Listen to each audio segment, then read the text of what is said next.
Hello there, welcome back to our channel. If you're new here, my name's Jenny. I am an early childhood educator and a dyslexia interventionist, and I also serve as a literacy specialist here at Maytree Learning. We're so glad you're here. If you haven't had a chance to see the first two videos in our Cracking the Code series, we'd love for you to go back and take a listen where we cover concepts of print and fine motor skills in our first two videos. Today, we're going to be talking about letter identification fluency, and we're going to share some activities that can help prepare your child or your students to express what they know through a benchmark assessment. While we know and understand that the primary goal is increasing their early literacy skills, it's also really important to help young children understand how to express what they know through an assessment that they will be required to take if they're in a public school setting, such as a benchmark test. So come on, let me show you some ways that you can help practice and increase letter naming fluency. So we're looking at some activities today that we can use to help with letter naming fluency. And one of the first skills is helping children understand the ABC song that they have probably been singing since they were very, very young, and helping them understand what the lyrics of that song represent. Because oftentimes if you ask a child to sing the alphabet song, they'll push a lot of the letters together, like LMNOP, and they don't understand that each name represents one letter. So one way to help with this is to do an activity like this with humming. Hmm, hmm, hmm, hmm, hmm, hmm, hmm, hmm, hmm, hmm, hmm, hmm, hmm, hmm, hmm, hmm. Hmm, hmm, hmm, hmm, hmm, hmm, hmm, hmm, hmm, hmm. To help them start to put together that hum with the one letter. The next step would be to sing and touch and point the letter name as you sing it.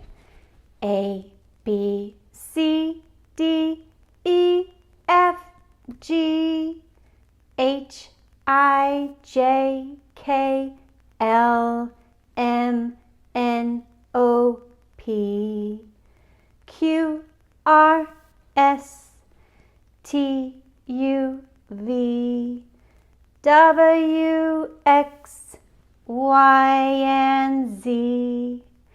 So these are some very beginning ways that you can start working with just the association of the letter to the letter name. So many benchmark assessments call this skill LNF, letter naming fluency.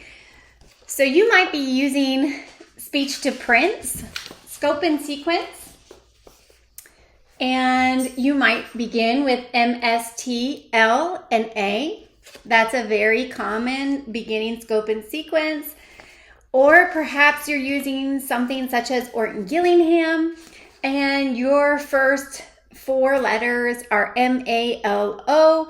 I'm going to use that today just for my example, but I want to show you could begin with matching games and pull out those four letters, M-A-L-O, and start with your student by playing matching.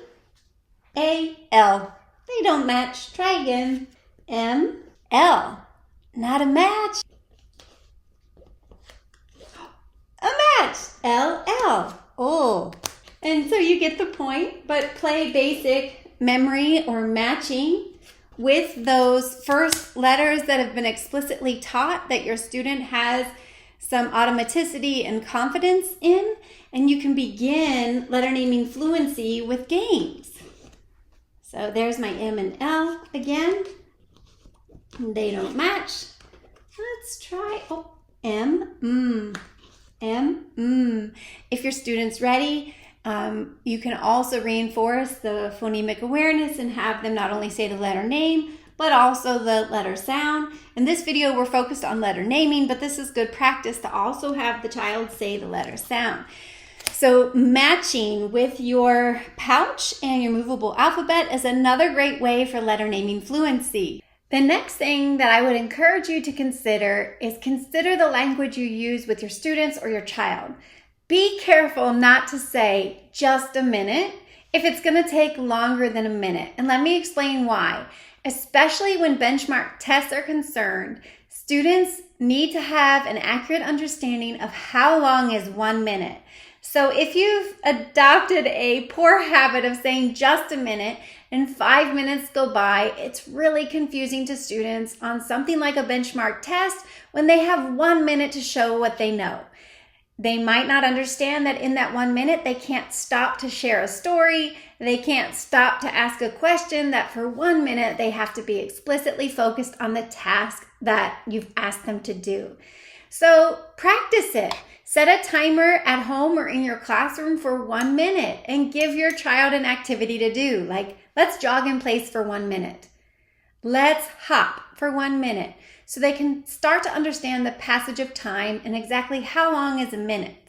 Once you've practiced that and you've worked on your explicit language of 1 minute and you've practiced how long 1 minute is, then the next step would be to introduce letter naming fluency for 1 minute.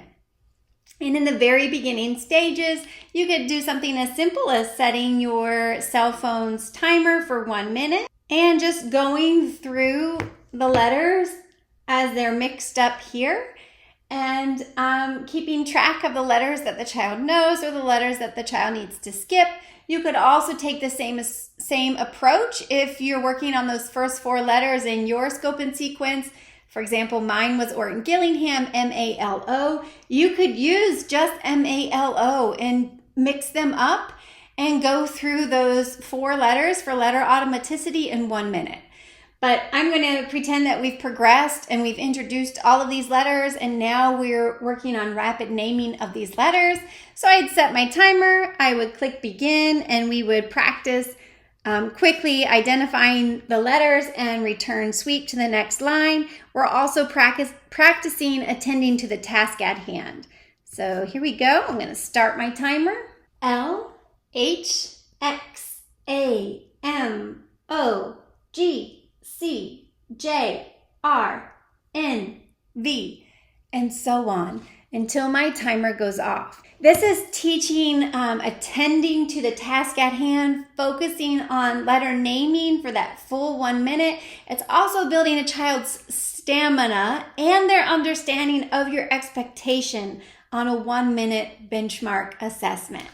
So these are some activities that I suggest that will help prepare not only your early literacy skills for young readers, but also in that very important skill of translating what we know to share what we know on a benchmark test and understanding the expectations of that assessment.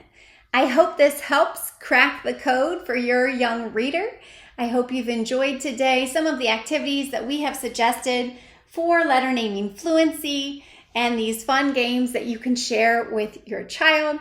Please like and subscribe to our channel and be sure to come back to listen to the next video in our series. In the meantime, we hope that you will be kind, be brave, and that you will go, love, teach. We look forward to seeing you next time.